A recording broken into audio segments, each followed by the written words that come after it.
Hello everyone, welcome back to the channel. आज हम homonyms का पार्ट 2 करेंगे। एसएससी सीजीएल 2025 में आए होमोनिम्स का फर्स्ट पार्ट में हमने फर्स्ट 22 क्वेश्चंस कवर किए थे। आज हम 23 से स्टार्ट करेंगे।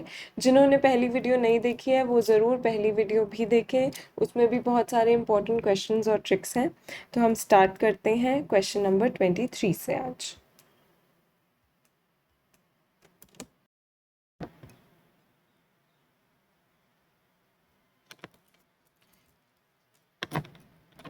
चलो तो हम स्टार्ट करते हैं क्वेश्चन नंबर 23 से। The priest lifted the chalice during the Eucharist. अब देखो, प्रीस्ट ने चैलिस लिफ्ट किया ड्यूरिंग द यूकेरिस्ट। अब मैं आपको चैलिस का मीनिंग बताती हूँ। चैलिस का मतलब होता है एक तरह का सेक्रेड कप या फिर वेसल कह सकते हैं, जो चर्चेस में और क्रिश्चियनिटी में यूज़ होता है जब वो कोई पवित्र चीज़ कर रहे होते हैं। अब जैसे यूकैरिस्ट, यहाँ पे ये कब उठाया गया है? यूकैरिस्ट के टाइम पे। यूकैरिस्ट क्या होता है? It is a ceremonial feast जैसा कुछ अगर ऑर्गेनाइज होता है उनके कल्चर में, तो उसके टाइम पे उन्होंने वो सेक्रेड कप उठाया। किसने? प्रीस्ट ने। तो आपको समझ आ गया कि ये एक वेसल को बता रहा है, एक कप को बता रहा है जिसमें कुछ चर्च से रिलेटेड है। ठीक है, अब हम ऑप्शंस देखते हैं कि कहाँ पे ये कप है और कहाँ पे ये कप नहीं है। ठीक है, पहला ऑप्शन है हमारा, फर्स्ट ऑप्शन देखते हैं। The forger crafted a silver chalice with wine and engravings. Forger क्या होता है? फोर्जरी सुना है क्या आप लोगों ने? फोर्जरी क्या होता है? किसी के साइन की नकली कॉपी करना। तो नकली वर्ड यहाँ पे आता है। तो फोर्जर क्या होता है? वो कॉपी करता है, वो फेक चीज़ें बनाता है, नकली चीज़ें बनाता है। ठीक है, उसने क्या किया? सिल्वर चैलिस क्राफ्ट किया जिसमें कि वाइन एनग्रेविंग्स थी, मतलब बेल जैसी बनावट थी, ऐसा उसने कप डिज़ाइन किया। तो यहाँ पर भी मीनिंग कप है, ये हम ऑप्शन को अभी एलिमिनेट कर देंगे। The noble toasted with jewelled chalice, मतलब एक सुंदर सा सजा हुआ कप था जिसको नोबेल ने टोस्ट किया। टोस्ट करने का क्या मतलब होता है? जैसे कि हम बोलते हैं रेज अ टोस्ट, तो ऐसे किसी चीज़ को रेज करके और उसको एक तरह से किसी चीज़ का इनिशिएशन करना, या पार्टीज में टोस्ट रेज करते हैं। तो यहाँ पे ये मीनिंग है कि उसने उस ज्यूल्ड कप को टोस्ट किया। ठीक है, तो यहाँ पे भी मीनिंग कप है। अभी हम इसको डिस्कस नहीं करेंगे, ये नहीं है हमारा answer. The investor discuss the chalice of currency debasement. अब यहाँ पर इन्वेस्टर क्या कर रहा है? वो cup of currency debasement discuss कर रहा है। करेंसी डिसबेसमेंट मतलब डीबेसमेंट, मतलब कि करेंसी क्या हो रही है? डी वैल्यू हो रही है। तो वो एक तरह से करेंसी की वो साइड डिस्कस कर रहा है जो कि डी वैल्यू हो रही है। तो यहाँ पर जो कप है उसका लिटरल मीनिंग कप नहीं है। इसका मतलब है कि वो उस साइड को या वो उस पार्ट को डिस्कस कर रहा है। जैसे कहते हैं ना, not my cup of T, मतलब ये मेरा एरिया नहीं है डिस्कशन का। तो यहाँ पर इन्वेस्टर जो है वो डिस्कस कर रहा है उस एरिया को। तो ये जो है ये हमारा आंसर हो सकता है, बट हम पहले कंप्लीट ऑप्शंस पढ़ेंगे। The altar server held the golden chalice reverently. Altar किससे रिलेटेड है? चर्च से रिलेटेड है। वहाँ पे जो सर्व करता है उसने वो गोल्डन चैलिस जो था, जो गोल्डन कप था, उसे बहुत ध्यान से उठाया। तो यहाँ पर भी कप है, यहाँ पर भी कप है, यहाँ पर भी लिटरली मीनिंग फिजिकल कप है। तो हमारा आंसर क्या हुआ? सिर्फ ये ऑप्शन, ये हमारा होमोनिम है। कौन सा? The investor discuss the chalice of the currency debasement. Next question पे चलते हैं। नेक्स्ट क्वेश्चन है, the abbey walls displayed an ancient pattern of silver. अब देखो, यहाँ पे एबी वॉल्स की बात हो रही है, जो कि abbey again church related, Christianity related word है, उनके मॉन्यूमेंट्स रिलेटेड है, जहाँ पर वॉल्स पे क्या है? एंशियंट पैटर्न ऑफ सिल्वर है। पैटर्न क्या होता है? गोल्ड और सिल्वर प्लेट्स होती हैं, गोल्ड या फिर सिल्वर की प्लेट्स होती हैं। ठीक है। अब यहाँ पे लिखा हुआ है पैटर्न ऑफ सिल्वर, तो ये क्या है, सिल्वर की प्लेट है जो कि किस में यूज होती है, क्रिश्चियन सर्विस में यूज होती है। पैटर्न ऑफ गोल्ड भी होती है, इसलिए मैंने गोल्ड लिखा था।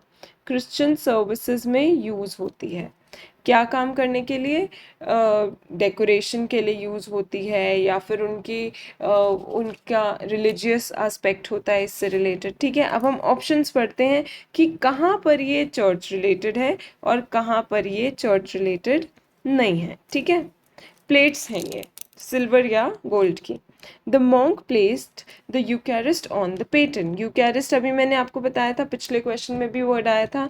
क्या होता है, ये इनका सेरेमोनियल फीस्ट होता है, भोज होता है, बहुत ही ट्रेडिशनल भोज होता है इनका। ऑन द पेटन, पेटन पे उन्होंने वो प्लेस किया उस फीस्ट को, तो यहाँ पे ये प्लेट है, सेम मीनिंग है, ये ऑप्शन नहीं होगा। The art historian dated the paten to the 9th century. कोई पेटन मिला, ये प्लेट हो सकती है ना, बिल्कुल कोई गोल्ड या सिल्वर की प्लेट मिली जिसका पता लगा कि वो अराउंड 9th सेंचुरी से बिलोंग करती है, तो ये भी एक फिजिकल प्लेट हो सकती है। Next, the tailor cut a circular pattern from wool fabric. अब देखो, यहाँ पर सर्कुलर पैटर्न को कट किया गया किससे, वूल फैब्रिक से, तो ये सिल्वर और गोल्ड की फिजिकल प्लेट तो नहीं हुई, ये तो एक सर्कुलर स्ट्रक्चर हुआ जिसको कट किया गया है वूल फैब्रिक से। इसका मतलब क्या है, इसका मतलब सिंपल है कि ये हमारा आंसर कहीं ना कहीं हो सकता है, बट हम कंप्लीट ऑप्शंस पढ़ना बहुत ज़रूरी है। तो हम नेक्स्ट पढ़ेंगे, the relic was enclosed beneath the gold paten. Again, gold plate के नीचे वो रेलिक जो था वो स्टोर्ड था, रखा हुआ था, एनक्लोज्ड था उसके नीचे। तो इसका मतलब क्या है, यहाँ भी प्लेट है, यहाँ भी प्लेट है, यहाँ भी प्लेट है, यहाँ पर ये पीस ऑफ फैब्रिक है कट इन सर्कुलर शेप, तो यही हमारा क्या है, आंसर है। ठीक है, चलो तो स्टार्ट करते हैं क्वेश्चन नंबर 25 से। The professors dispatch of the rebuttal was Swift and unyielding. अब देखो, डिस्पैच का क्या मतलब होता है, डिस्पैच जनरली एक कॉमन वर्ड है, हमने बहुत पढ़ा है। डिस्पैच का मतलब होता है या तो कोई मैसेज भेजना, या फिर कोई डॉक्यूमेंट भेजना, या फिर कोई ओपिनियन या अपना डिसीजन सामने रखना। ठीक है, ये मतलब होता है।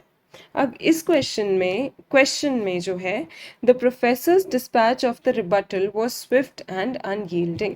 अब यहाँ पे बात हो रही है प्रोफेसर की, जिन्होंने रिबटल क्या होता है, एक तरह से आर्ग्यूमेंट कह सकते हैं या फाइट कह सकते हैं, जिसमें उन्होंने अपना ओपिनियन रखा। प्रोफेसर का डिस्पैच मतलब प्रोफेसर का डिसीजन या प्रोफेसर का ओपिनियन जो था वो बिल्कुल स्विफ्ट था, एकदम स्मूथ था, और अनयील्डिंग था, मतलब वो बिल्कुल भी चेंज नहीं हुआ। ठीक है, अनयील्डिंग मतलब जिसमें कोई चेंज ना है, वो वैसा का वैसा रहे। ठीक है, तो प्रोफेसर का जो ओपिनियन या मैसेज था वो क्लियर और अनयील्डिंग था। अब हम ऑप्शंस पढ़ते हैं कि कहाँ पे क्या मतलब है, और फिर हम आइडेंटिफाई करेंगे हमारा होमोनिम कौन सा है। The war correspondent filed dispatch from the front lines. War correspondent ने एक डिस्पैच फाइल किया, इसका मतलब है यहाँ पे क्या मतलब है इसका, ये कि ये एक डॉक्यूमेंट है।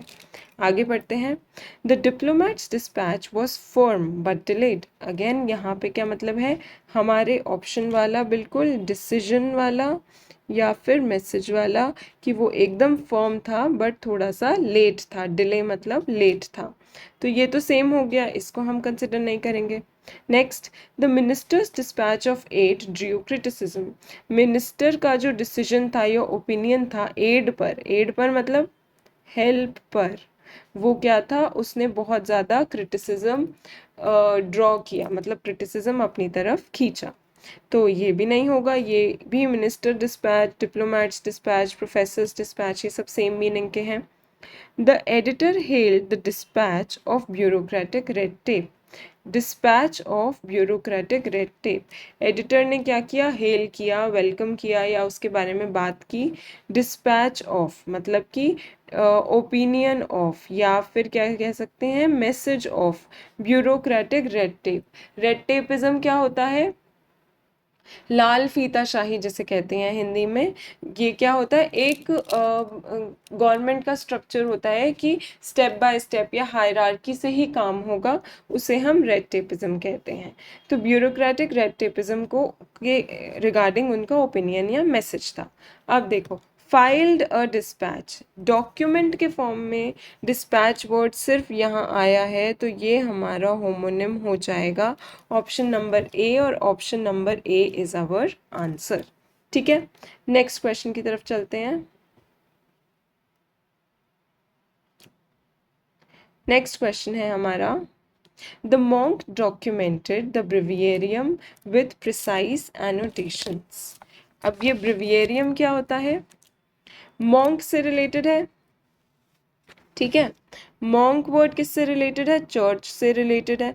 अगर आपकी ये जो क्वेश्चंस हैं सीजीएल के, इसमें अगर आपकी जो वो कैब है वो चर्च और एंशियंट ग्रीक, गॉथिक और क्रिश्चियन माइथोलॉजी में आप अगर आपके वर्ड स्ट्रॉन्ग हैं तो सारे मीनिंग ना जानते हुए भी आप इनको सॉल्व कर सकते हो, but again this is not very easy. तो हम आइडेंटिफाई करने की कोशिश करते हैं कि कहाँ पर ये हमें अंदाज़ा लग पा रहा है कि ये कुछ अलग कॉन्टेक्स्ट है और कुछ में नहीं है। अब ये ब्रिवियरियम बहुत अनकॉमन वर्ड है, मोस्ट ऑफ द पीपल जो ये वीडियो देख रहे होंगे शायद उन्हें ये मीनिंग नहीं पता होगा। अगर मैं अभी आपको मीनिंग बिना बताए क्वेश्चन करने की कोशिश करूं तो हो सकता है कि हम ये क्वेश्चन ना सॉल्व कर पाए, ठीक है, बट हम ट्राई करते हैं और मैं आपको मीनिंग इस क्वेश्चन का मीनिंग मैं आपको लास्ट में बताऊंगी, ठीक है। पहले हम आइडेंटिफाई करने की कोशिश करते हैं, क्या हम ढूंढ पाते हैं। चलिए, तो मॉन्क ने डॉक्यूमेंट किया ब्रिवेरियम को विद प्रिसाइज एनोटेशंस। एनोटेशंस का क्या मतलब है कि मीनिंग्स के साथ, मतलब कि कुछ लिखा होगा, कुछ रिटन होगा, वर्ड्स होंगे, ठीक है। तो अब हम ऑप्शंस देखते हैं। The breviarium contains psalms of daily recitation. अब कुछ लिखे हुए की रेसिटेशन हो सकती है। साल्म्स का क्या मतलब होता है, साल्म्स का मतलब होता है डेली प्रेयर्स, डेली प्रेयर्स। चलिए, हम अभी मान लेते हैं कि हमें साल्म्स का मतलब भी नहीं पता। हमने देखा यहाँ पे एनोटेशंस है, मतलब कि कुछ रिटन डॉक्यूमेंट है यहाँ, तो यहाँ भी ब्रिवेरियम हो सकता है कि सेम मीनिंग कैरी कर रहा हो, ठीक है, क्योंकि यहाँ भी कुछ रिटन में चीज़ हो सकती है। Next, the scholars studied Gothic breviarium from Prague. Prague क्या है, एक कंट्री है, वहाँ का एक स्कॉलर ने, स्कॉलर मतलब जो रिसर्च करते रहते हैं, उन्होंने गॉथिक ब्रिवियरियम, गॉथिक अगेन किससे रिलेटेड है, एंशियंट ग्रीक चीज़ों से रिलेटेड है, तो वहाँ का उन्होंने स्टडी किया। स्टडी किया अगेन मतलब वर्ड से रिलेटेड है, कुछ लिखा होगा, रेसिटेशन हो सकती है। तो ये दोनों ऑप्शंस कहीं ना कहीं हमारे मैच कर रहे हैं सेंटेंस से। नेक्स्ट देखते हैं, the technician calibrated the breviarium using volt meters. अब वोल्ट मीटर से किसी चीज़ को कैलिब्रेट किया गया है, साथ लाया गया है, ठीक किया गया है, बनाया गया है। तो इसका क्या मतलब है कि यहाँ पर ये कोई पढ़ने की चीज़ नहीं है, वर्ड्स नहीं है, इनकी रेसिटेशन नहीं हो रही है, ना ये चर्च रिलेटेड वर्ड है। यहाँ पे ये क्या हो गया, कोई इक्विपमेंट हो गया। इसका कॉन्टेक्स्ट सारे ऑप्शन से अलग हो गया। लास्ट वाला भी पढ़ के देखते हैं। The liturgist chanted directly from the breviarium. अब चैंट हुई हैं अगेन, तो कोई रेसिटेशन हो सकती है ना, चैंटिंग तो हो सकती है ना किसी चीज़ की। रेसिटेशन, पोएम रेसिटेशन से याद करो कि किसी चीज़ को बोलना, बताना, गाना, इससे रिलेटेड है, ठीक है। लिटर्जिस्ट, लिटर्जिस्ट चलो हम मान लेते हैं, हमें अभी नहीं पता, बट हमें ये पता है कि चैंटिंग हो सकती है। ब्रिवेरियम कहीं ना कहीं वर्ड से रिलेटेड है, रेसिटेशन से रिलेटेड है, उसको लिखा गया है, डॉक्यूमेंट किया गया है, तो ये भी सेम हो सकता है। तो हमारा आंसर क्या हो गया, technician calibrated the breviarium using volt meters. But मैं आपको लिटर्जिस्ट का मीनिंग बता देती हूँ, ये भी चर्च रिलेटेड वर्ड है। इसमें क्या है, पर्सन हु इज लीडिंग। अब ये जो वर्ड्स ऑप्शन में है ना, हो सकता है ये कभी आपके एग्जाम में भी आ जाए, तो कोई भी अगर अजीब वर्ड्स आते हैं तो मैं कोशिश करती हूँ कि मैं आपको उनके मीनिंग साथ के साथ बता दूँ, ताकि वो आपको आगे के क्वेश्चंस में और आगे के एग्जाम्स में काम आए।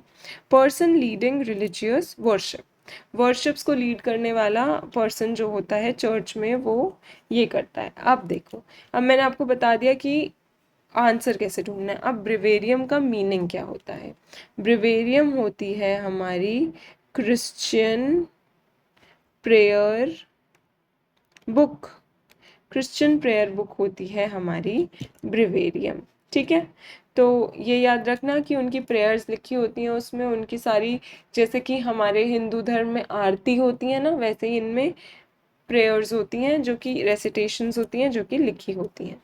ठीक है, अब नेक्स्ट क्वेश्चन की तरफ चलते हैं।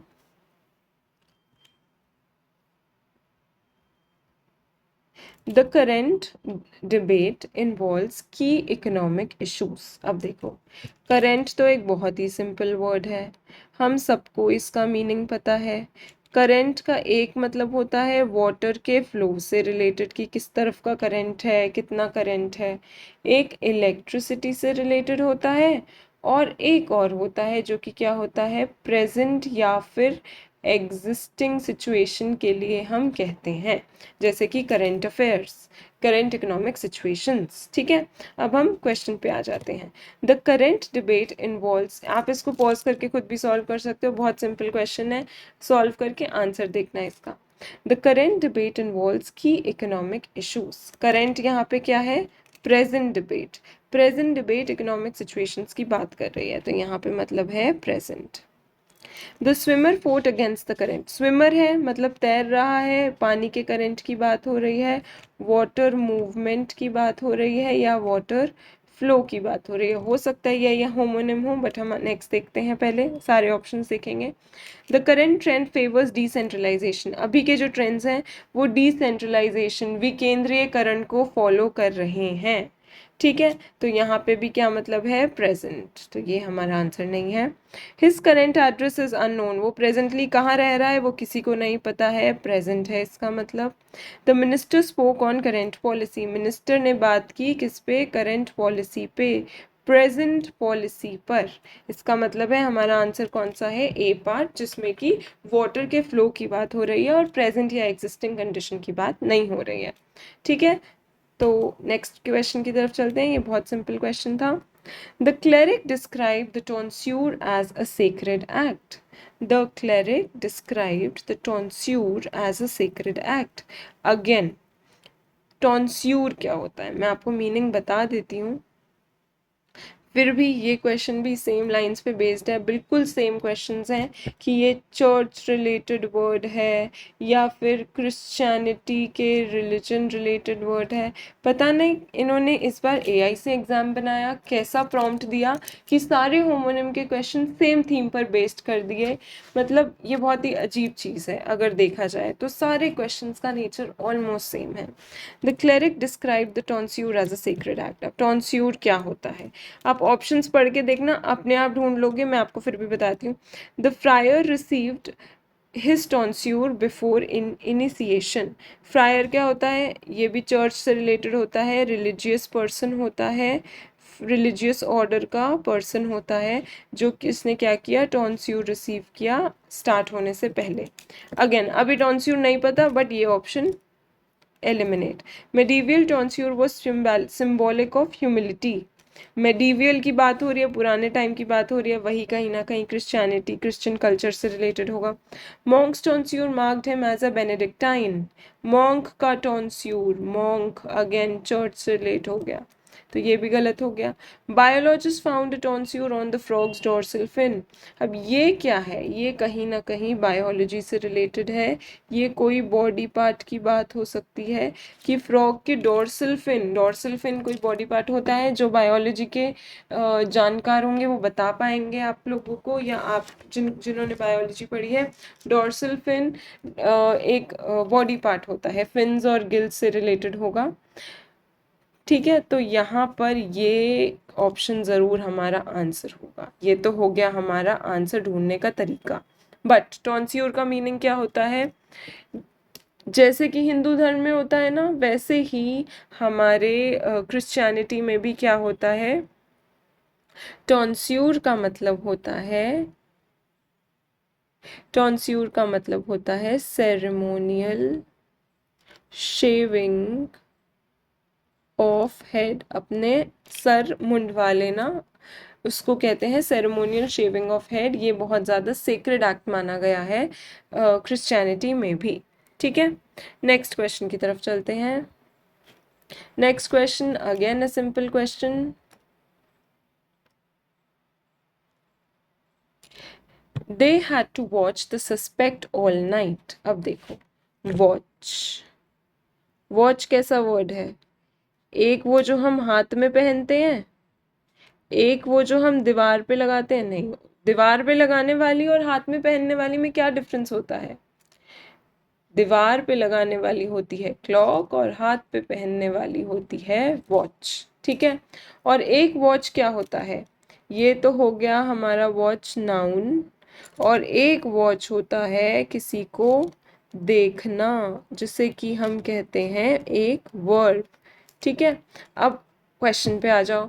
दे had to watch the suspect all night, उन्हें देखना पड़ा, यहाँ पे क्या है? ये वर्ब है।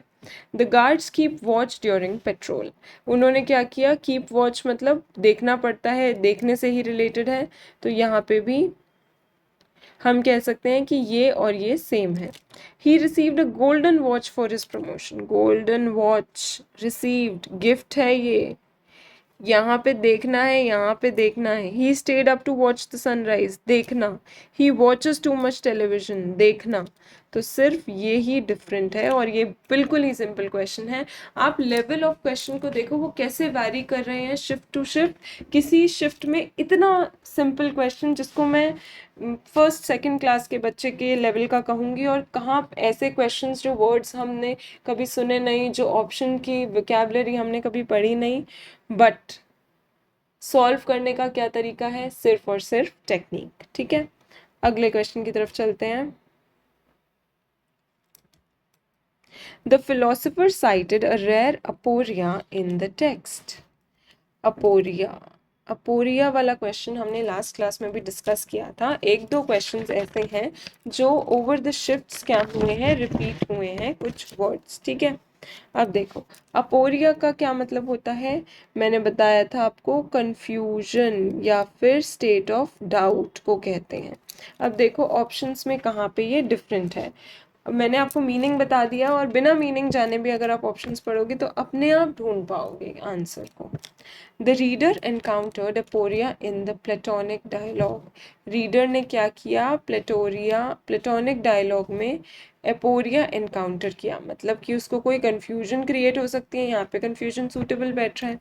The critic interpreted aporia as a poetic device, उसने क्या बताया कि जो स्टेट ऑफ डाउट है वो एक तरह का पोएटिक डिवाइस हो सकता है, ऐसा क्रिटिक ने कहा।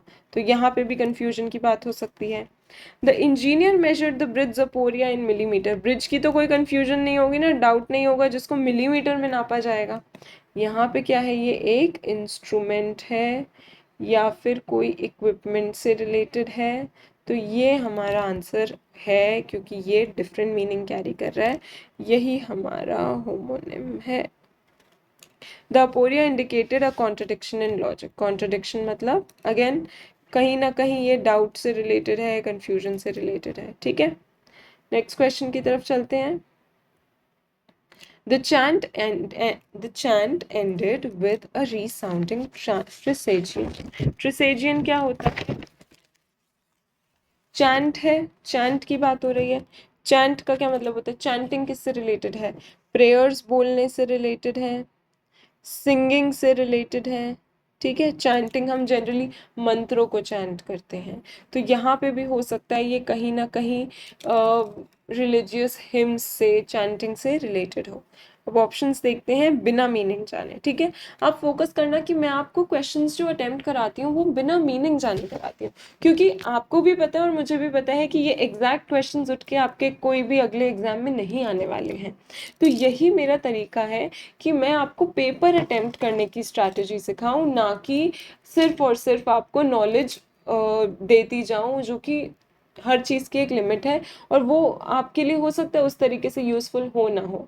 बट पेपर अटेम्प्ट करने की टेक्निक ज़्यादा यूज़फुल है, क्योंकि अल्टीमेटली हमें एग्ज़ाम क्रैक करना है। और यही चीज़ समझने में बहुत लोग बहुत देर लगा देते हैं कि नॉलेज गेन करना एक पार्ट है एग्जाम का, बट एग्जाम को अटेम्प्ट करने का तरीका सीखना is also very very important. ठीक है, तो पहले हमारा फोकस होता है क्वेश्चन अटेम्प्ट करने पे, और उसके बाद हम उसको तोड़ के उसके सारे मीनिंग्स जानते हैं। ठीक है, अब ऑप्शन देखो। The choir practice the ancient trisagion before vespers. Choir ने प्रैक्टिस किया। कॉयर क्या होता है? ग्रुप ऑफ सिंगर्स होता है। तो ये भी कहीं ना कहीं सिंगिंग से रिलेटेड बन गया ना, तो इसको भी हम अभी अलग छोड़ देते हैं। The mystic whispered the trisagion under candle light. Mystic whispered, whisper किया, अगेन बोला गया, विस्परिंग हुई, तो कहीं ना कहीं ये भी सिंगिंग से रिलेट हो सकता है, क्योंकि यहाँ भी बोला जा रहा है। The geologist identified a Trisagian layer in the strata. अब ये एक तरह की लेयर है, जियोलॉजिकल लेयर है। यहाँ पे कहीं भी सिंगिंग से कनेक्शन हो नहीं सकता है। ठीक है, नेक्स्ट पढ़ो। The monk led the congregation through the trisagion. Monk आ गया, चर्च रिलेटेड वर्ड आ गया, कॉन्ग्रीगेशन हो गई, तो ट्रिसाजियन जो है वो भी कहीं ना कहीं, मैंने आपको बताया था ना, एंशियंट हाइम्स या फिर प्रेयर्स से रिलेटेड, सिंगिंग से रिलेटेड। तो हमारे पास सबसे अलग ऑप्शन जो निकल के आया वो है ये, जो कि ट्रिसाजियन को बता रहा है एज अ जियोलॉजिकल लेयर। ठीक है, तो इस क्वेश्चन में क्या है कि ट्रिसाजियन का मैं आपको मतलब बता देती हूँ। Ancient Christian hymns. अब यहाँ पे कुछ और वर्ड्स आए थे। कॉयर ने प्रैक्टिस किया एंशियंट ट्रिसाजियन, उनकी जो पोएम्स थी बिफोर वेस्पर्स। वेस्पर्स क्या होता है?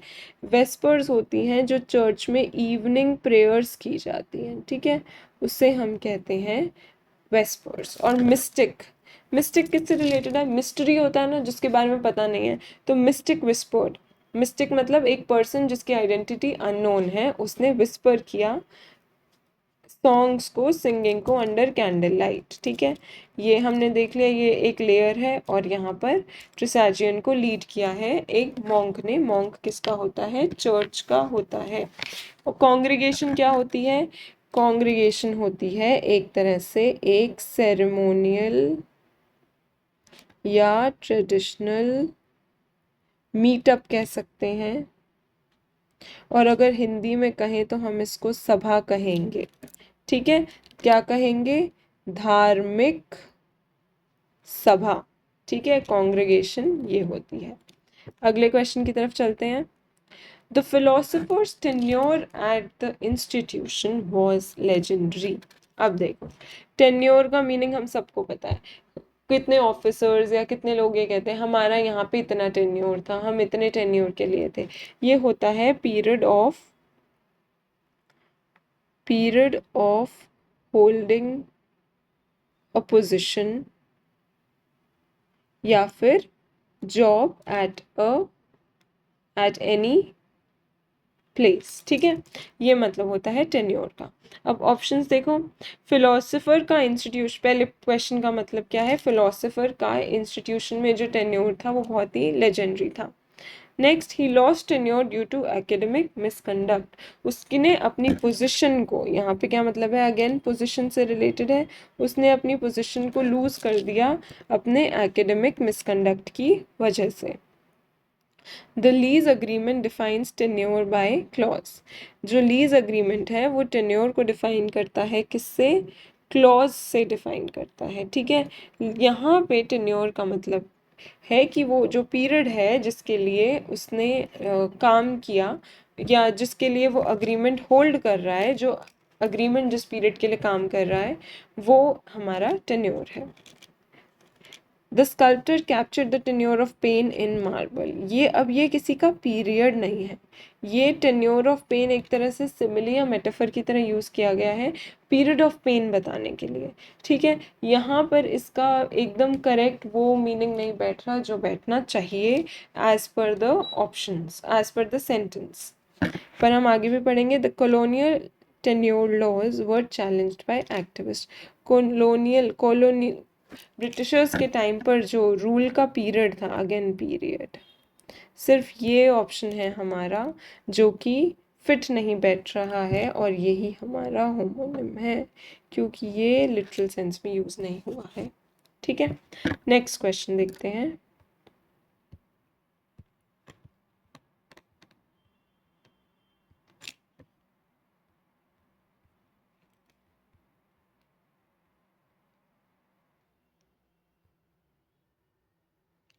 The director gave a stern warning. The director gave a stern warning to the cast. Stern. Stern का मतलब होता है very very strict and strong, जो कि बहुत स्ट्रिक्ट है और स्ट्रॉन्ग है। ऐसी वार्निंग दी डायरेक्टर ने अपनी कास्ट को, जो लोग काम कर रहे थे किसी भी प्रोजेक्ट पर। The sailor stood at the stern of the ship. Stern of the ship. Strict या strong of the ship तो नहीं होगा। Stern of the ship होता है जो ship का क्या है, rear या फिर back side का पार्ट है। ठीक है, वो क्या होता है, stern of the ship। Next है her face showed a stern expression. Again ये स्ट्रिक्ट और स्ट्रॉन्ग एक्सप्रेशन दिखाया। The teacher's tone was strict, his discipline was known to be stern. Again ये सब सेम मीनिंग कैरी कर रहे हैं, यही डिफरेंट ऑप्शन है और यही हमारा आंसर है। ठीक है, next question. The Princess Gules dominated the family's coat of arms. Princess Gules. Gules क्या होता है, ये होता है रॉयल रेड या फिर क्रिम्जन कह सकते हैं। क्रिम्जन कलर को दिखाता है, जो कि क्या है, रेड रॉयल्टी से रिलेटेड है। अब ऑप्शंस में देखो कहाँ पर ये रेड कलर शो कर रहा है या रॉयल्टी शो कर रहा है, और कहाँ पे ये एज अ कलर यूज नहीं हो रहा है। The tapestry featured gules and argent prominently. Tapestry क्या होता है, टेपेस्ट्री होती है डेकोरेटिव क्लॉथ। डेकोरेटिव क्लॉथ में gules जो थे रेड कलर, और आर्जेंट जो है, आर्जेंट क्या होता है, सिल्वर, ये बहुत ही प्रोमिनेंटली शो हो रहा था। Next, chef prepared a sauce of deep gules and cumin. यहाँ पे डीप gules क्या है, it is not deep red, ये यहाँ पे एक इंग्रेडिएंट है। क्यूमिन और gules की एक सॉस प्रिपेयर करी। ठीक है, अब सॉस से रेड मत कनेक्ट करना, ये देखना कि यहाँ पे ये एज एन इंग्रेडिएंट यूज हुआ है। आगे, the gules border signified martial lineage, the red border. The herald explain, again martial से रिलेटेड है, रॉयल्टी में आ रहा है। Herald explain symbolism of gules to the visitor. Herald ने gules का सिंबलिज्म, रॉयल रेड कलर का सिंबलिज्म एक्सप्लेन किया विजिटर्स को। अगेन यहाँ पे रेड बैठ रहा है, सिर्फ यहाँ पे ये इंग्रेडिएंट की तरह हम आइडेंटिफाई कर पा रहे हैं, बाकी जगह हम आइडेंटिफाई नहीं कर पा रहे हैं। रेड सूटेबली बैठ रहा है, तो ये हमारा आंसर है और ये हमारा होमोनिम है। Same word with a different meaning. Okay, ठीक है, क्वेश्चन 35 स्टार्ट करते हैं। The historian referenced a bailey in Norman military architecture. अब ये एंशियंट टाइम की बात हो रही है। नॉर्मन मिलिट्री आर्किटेक्चर में बेली का स्ट्रक्चर देखा जाता था। अब बेली क्या होता है, बेली होता है कोर्टयार्ड या फिर आउटर कवरिंग जैसा जो स्ट्रक्चर होता है इन ओल्ड बिल्डिंग्स या फिर उनके कैसल्स में, जो गार्डन जैसा स्ट्रक्चर होता है, कोर्टयार्ड जिसे कहते हैं, उसे हम बेली कहते हैं। अब हम देखते हैं कि ये बेली कैसे कैसे यूज हुआ है। The shepherd gathered his sheep in the belly. अब ये कैसल में तो नहीं करेगा, तो यहाँ पे बेली क्या है, ओपन कोर्टयार्ड है। हमें बस इतना समझ आ रहा है कि ये ओपन कोर्टयार्ड है। बाकी ऑप्शंस देखते हैं। द बेली वॉज री इन्फोर्स्ड विद वुडन पैलिसाइड्स। अब ये जो एरिया है उसको वुडन पैलिसाइड्स मतलब लकड़ी के लिए, लकड़ी से सुरक्षा दीवार बना के स्ट्रॉन्ग किया गया। तो रीइंफोर्स मतलब स्ट्रॉन्ग किया गया। तो ये किसी सुरक्षा दीवार कोई नॉर्मल एरिया में तो बनेगी नहीं, कैसल्स में बनेगी या फिर कोई पुरानी एंशियंट बिल्डिंग्स में बनेगी। तो ये वो एरिया है जिसको लकड़ी की दीवारें बना के स्ट्रॉन्ग किया गया, मतलब उसकी सिक्योरिटी स्ट्रॉन्ग की गई। The outer bailey surrounded the moat. Moat क्या होता है? मोट होता है हमारा किला। किला मतलब कैसल। कैसल या फिर महल या पैलेस जैसे कह सकते हैं। उसमें आउटर बेली उसको सराउंड कर रही थी, मतलब ये भी कैसल से रिलेटेड हुआ, ये भी कहीं ना कहीं बड़ी बिल्डिंग से रिलेटेड हुआ। और ये king's guard patrolled the lower valley. अब किंग के गार्ड हैं तो कैसल का एरिया ही करेंगे। तो ये हमारा ऑप्शन हुआ जो कि किसी ग्रैंड बिल्डिंग की बात नहीं कर रहा, सिंपल गार्डन की बात कर रहा है, सिंपल एरिया कोर्टयार्ड जिसमें शीप्स रखी हुई है। तो ये हमारा होमोनिम है और यही हमारा आंसर है, क्योंकि ये वाली बेली वो पैलेस या कैसल वाली बेली नहीं है। Next question, the monk carried a carved crozier into the sanctuary। अब crozier क्या होता है? monk, फिर से आपको monk दिखा? monk देख के क्या याद करना है? monk देख के याद करना है हमें church, church related vocabulary. Bishop आ गया, ये भी सेम होगा, ये भी चर्च रिलेटेड हो गई। द म्यूजियम अगेन पुरानी सेंचुरी की बात हो गई, एंशियंट चीज हो गई, ये भी चर्च रिलेटेड हो गई। एबट सेरेमोनियल, सेरेमोनियल क्रोजियर, ये भी चर्च रिलेटेड हो गई। The florist added white croziers to the bouquet. अब ये क्या है? फ्लोरिस्ट ने ऐड किए हैं बुके में, तो ये कुछ फ्लावर्स होंगे या डेकोरेटिव चीज़ें होंगी, ठीक है। तो ये हमारा डिफरेंट ऑप्शन है और ये हमारा होमोनिम है, ठीक है। अब ऑप्शंस पढ़ो। बिशप या चर्च ने क्या किया? क्रोजियर को कैंडल लाइट के नीचे सजाया। अब क्रोजियर होते क्या हैं पहले, अब आपको आंसर मिल गया, मैंने आपको आंसर आइडेंटिफाई करना बता दिया, कैसे आंसर मिलेगा। अब क्रोजियर का मीनिंग देखो। क्रोजियर एक तरह की हुक्ड स्टिक होती है जिसको कैरी किया जाता है, जो कि किससे रिलेटेड है? सिंबल है किसका? ये रिलीजियस अथॉरिटी का। जैसे हमारे प्रधानमंत्री क्या लेके गए थे? सेंगोल लेके गए थे ना पार्लियामेंट के अंदर, जब नया पार्लियामेंट बना था। तो it was a symbol, religious symbol या फिर अथॉरिटी का सिंबल या फिर पावर का सिंबल। वैसे ही क्रोजियर भी एक हुक स्टिक होती है जो कि रिलीजियस अथॉरिटी का सिंबल होता है। तो यहाँ पे भी बिशप उस हुक स्टिक की बात कर रहे हैं, यहाँ पे भी म्यूजियम में वो स्टिक डिस्प्लेड है, और यहाँ पे भी एबर्ट के सेरेमोनियल क्रोजियर में से वो चोरी हो गई है स्टिक, वो पावर रिलीजियस सिंबल वाली स्टिक। यहाँ पे वाइट क्रोजियर्स क्या है? वाइट फ्लावर्स हैं या फिर वाइट डेकोरेटिव प्लांट्स हैं, ठीक है। नेक्स्ट क्वेश्चन की तरफ चलते हैं। The legal scholar revise the digest of civil statutes. अब डाइजेस्ट एक बहुत ही सिंपल वर्ड है। डाइजेस्ट का क्या मतलब होता है? एक तो हमारी डाइजेशन से रिलेटेड है, जो कि क्या होता है? पचाना, खाना पचाना। और एक डाइजेस्ट होता है हमारे जिसमें क्या होती है? इंफॉर्मेशन होती है। ये क्या होती है? कलेक्शन होती है, ठीक है, या फिर समरी होती है। जैसे रीडर्स डाइजेस्ट आता है ना, तो वो क्या होती है? एक कलेक्शन, एक समरी होती है। अब कहाँ पे कौन सा डाइजेशन यूज हुआ है, डाइजेस्ट वर्ड यूज हुआ है, देखते हैं। नीचे से स्टार्ट करते हैं इस बार। The court referenced an old digest of maritime law. Maritime law के लिए एक रेफरेंस दिया गया पुराने डॉक्यूमेंट्स का। तो ये भी वही वाला डाइजेस्ट है जो सेंटेंस में है, ये गलत हो गया।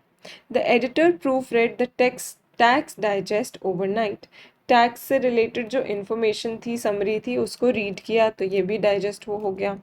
The magazine's monthly digest reached 1 million readers, again digest document वाला। He took a tablet to aid his digest after the meal. ये कौन सा डाइजेस्ट है? ये है हमारा डाइजेशन वाला, पाचन क्रिया वाला, पचाने से रिलेटेड, इसलिए ये हमारा आंसर है। Again a simple question, but बहुत कम ऐसे सिंपल क्वेश्चंस आए हैं एग्जाम में। अगला क्वेश्चन है कोडेक्स, वर्ड है हमारा codex. The medieval monk copied the codex meticulously। अब कोडेक्स क्या होता है? कोडेक्स होता है हमारा रिटन डॉक्यूमेंट। और ये रिटन कैसे होता है? हैंड रिटन डॉक्यूमेंट, या इसे मैन्यूस्क्रिप्ट भी कह सकते हैं, क्योंकि ये मैनुअली लिखी जाती है। अब ऑप्शंस देखते हैं। The scribe place the codex beside the incunabulum. इसका क्या मतलब है कि जो स्क्राइब था, स्क्राइब कौन होते हैं? जैसे हम एग्जाम में भी स्क्राइब लेके जाते हैं, जो लिखने का काम करते हैं। प्लेस द कोडेक्स, कोडेक्स मतलब जो मैन्यूस्क्रिप्ट थी, बिसाइड दिस, इसे ये क्या है? एक एंशियंट हैंड रिटन बुक को कहते हैं इनक्यूनैम्बुलम। ठीक है। The librarian digitised rare codex from Florence. Florence एक जगह है, वहाँ का एक रेयर मैन्यूस्क्रिप्ट थी जिसको लाइब्रेरियन ने डिजिटाइज कर दिया। तो यहाँ और यहाँ मीनिंग सेम है। The AI engineer optimise the codex for faster computation. अब ये कोडेक्स मैन्यूस्क्रिप्ट नहीं है, उसको ऑप्टिमाइज नहीं कर सकते, उससे कोई कंप्यूटेशन नहीं होगी। ये एक तरह का सॉफ्टवेयर है या कोई एआई रिलेटेड टूल है। ठीक है। तो यहाँ पे कोडेक्स जो है वो कोडिंग रिलेटेड भी हो सकता है, एआई रिलेटेड सॉफ्टवेयर टूल कुछ भी हो सकता है। तो यहाँ ये हैंड रिटन मैन्यूस्क्रिप्ट नहीं है। The codex was bound in goat skin vellum. Goat skin vellum मतलब कि जी, गोट की खाल के अंदर जो मैन्यूस्क्रिप्ट थी पुराने टाइम की हैंड रिटन बुक, उसको कवर किया हुआ था उस बुक के अंदर, उस स्किन के अंदर उस बुक को कवर किया हुआ था। तो ये भी हैंड रिटन बुक हो गई। तो सिर्फ ये हमारा आंसर है सी, जहाँ पे कोडेक्स जो है वो या तो एप्लीकेशन है, सॉफ्टवेयर है, या कोई टूल है, हमारा रिटन डॉक्यूमेंट नहीं है, कोई एंशियंट मैन्यूस्क्रिप्ट नहीं है। तो ये हमारा आंसर हो गया। Next question. The Tableau of human suffering was etched into memory by war artist। अब टैब्ल्यू का क्या मतलब होता है? झांकी या प्रेजेंटेशन, इसको बोलते हैं टैब्ल्यू। टैब्ल्यू क्या होता है? सीनिक प्रेजेंटेशन, या इसे डिपिक्शन कह सकते हैं। जैसे टैब्ल्यूज होते हैं, जैसे कि हमारी 26 जनवरी पर परेड में जो स्टेट्स के टैब्ल्यूज निकलते हैं, वो क्या होते हैं? स्टेट टैब्ल्यू होते हैं। हर स्टेट की एक सीनिक या विजुअल प्रेजेंटेशन होती है। अब देखो कौन से ऑप्शन में कैसे यूज हुआ है।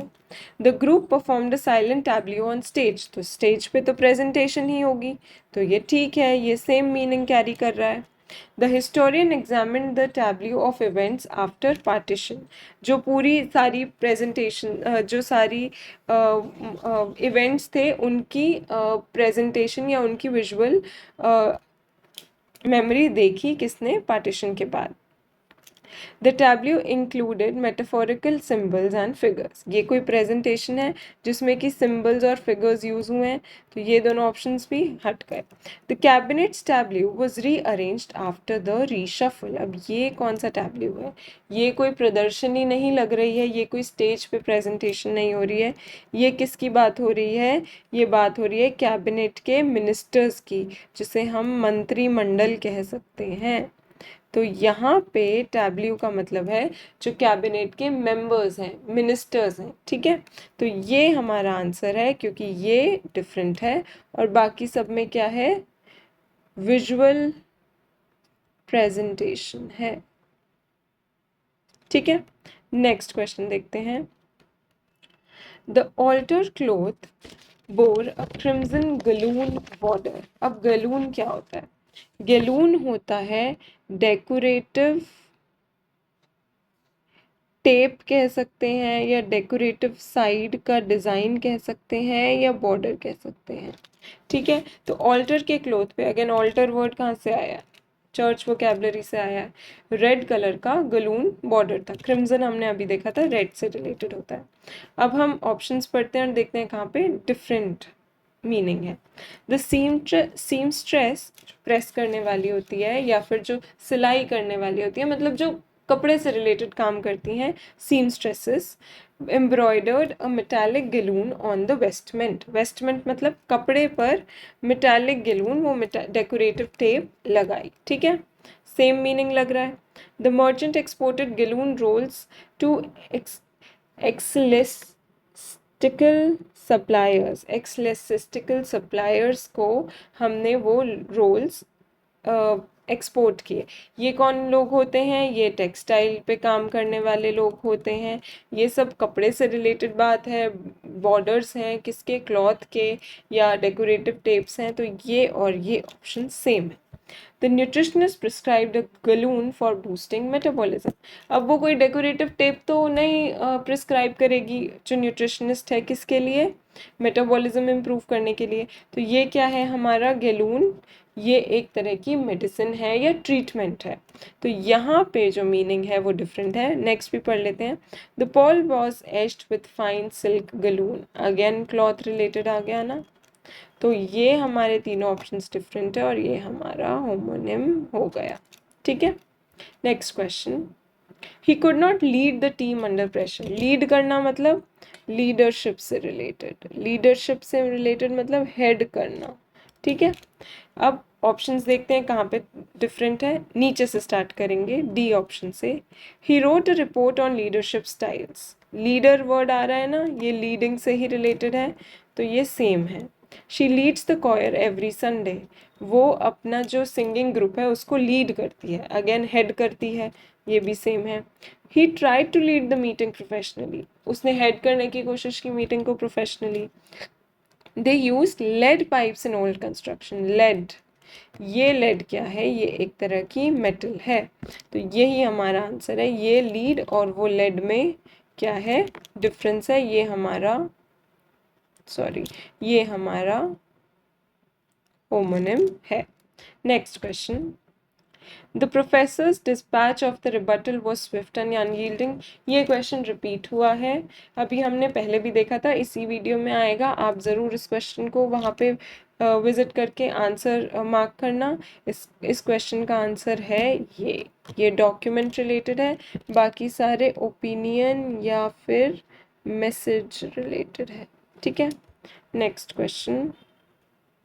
He made a fine distinction between the two theories. अब देखो फाइन का क्या मतलब है यहाँ पे? फाइन का मतलब है वेरी थिन या फिर वेरी डिटेल्ड कह सकते हैं, ठीक है. या फिर बारीकी से काम करना कह सकते हैं, बारीक वर्ड कह सकते हैं. तो ये डिस्टिंक्शन है टू थ्योरीज के बीच में. अब देखो कहाँ पे कैसे यूज हुआ है. The police issued him a parking fine. ये फाइन कौन सा है? पैसों वाला फाइन जिसे हम चालान कहते हैं, ये हमारा डिफरेंट है. The fabric was of fine quality. अच्छी डिटेल थिन क्वालिटी का. She delivered a fine performance. वो काफ़ी अच्छी detailed performance. Fine coat kept him warm. Fine again thin and detailed and everything. तो ये सब सेम है और ये अलग है और ये हमारा है होमोनिम, क्योंकि एक फाइन होता है पर्टिकुलर डिटेल्ड ग्रेट क्वालिटी और एक फाइन होता है पैसों वाला चालान. नेक्स्ट क्वेश्चन और लास्ट क्वेश्चन है हमारी इस वीडियो का, और CGL 2025 के होमोनिम्स इसके साथ ख़त्म हो जाएंगे. The manuscript bore a colophon detailing the scribes name. अब कोलोफोन क्या होता है? मैन्यूस्क्रिप्ट है, किसी ने लिखी है. बोर क्या है? Bear, born. बियर की फॉर्म ऑफ वर्ब है, ठीक है. इसका क्या मतलब होता है? कोलोफोन का मतलब होता है कि पब्लिशर की detail, publishers detail in the end जहाँ पे मेंशन होती हैं उसे हम कोलोफोन कहते हैं. अब librarian studied the Syriac colophon. Again ये बुक से रिलेटेड है, बुक की पब्लिशर से रिलेटेड हो सकता है. Medieval colophon praise the patron. Patron क्या करते थे कि बुक्स को एक तरह से स्पॉन्सर करते थे या उनको देते थे लिखने के लिए, उनको रिसोर्सेज प्रोवाइड करते थे या फिर इनाम देते थे लिखने के लिए. तो मिडीवियल कोलोफोन उस टाइम के पब्लिशर्स हो गए. The typesetter inserted a printer's colophon on the final page. Final page पे अगेन उसकी लास्ट की डिटेल्स डाली गई. Insects antenna ended in a segmented colophon. ये क्या है? ये है एक बॉडी पार्ट। बाकी सब जगह तो एंड की, पब्लिशर की इंफॉर्मेशन वगैरह है, बट इसमें क्या है, ये बॉडी पार्ट है। तो ये हमारा आंसर हो गया। अब देखो, हमारे सारे होमोनिम्स कंप्लीट हो चुके हैं। काफ़ी अजीब क्वेश्चंस थे। जो चर्च रिलेटेड वोकैबुलरी थी वो देख के तो आपको, अगर आप एग्ज़ाम टाइम में देखेंगे तो आपको एकदम लगेगा कि बहुत कुछ अलग है, ये तो हमें बिल्कुल नहीं आता, ये वर्ड्स नहीं सुने, ये सेंटेंस कितने मुश्किल हैं। बट मैंने आपको क्या सिखाया है, इन क्वेश्चंस के थ्रू मैंने आपको उनकी ट्रिक और उनको टैकल करना सिखाया है।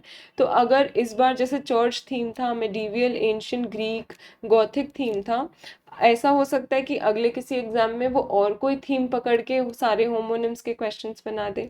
तो आपको क्या यूज़ करना है, आपको दिमाग यूज़ करना है, आपको लॉजिकल रीजनिंग और अपने प्रेजेंस ऑफ माइंड से क्वेश्चन सॉल्व करने हैं। सब कुछ नॉलेज बेस्ड होता है, बट उसके साथ साथ प्रेजेंस ऑफ माइंड भी ज़रूरी है। तो हमने जो यहाँ पे ट्रिक सीखी है, उस ट्रिक को यूज़ करके आप क्वेश्चन सॉल्व करने की कोशिश करना। Thank you so much. Next video में हम नेक्स्ट टॉपिक स्टार्ट करेंगे। और अगर आपको वीडियो यूज़फुल लगी हो, आपको चैनल का कंटेंट यूज़फुल लगे, तो please do like, share and subscribe. Thank you so much.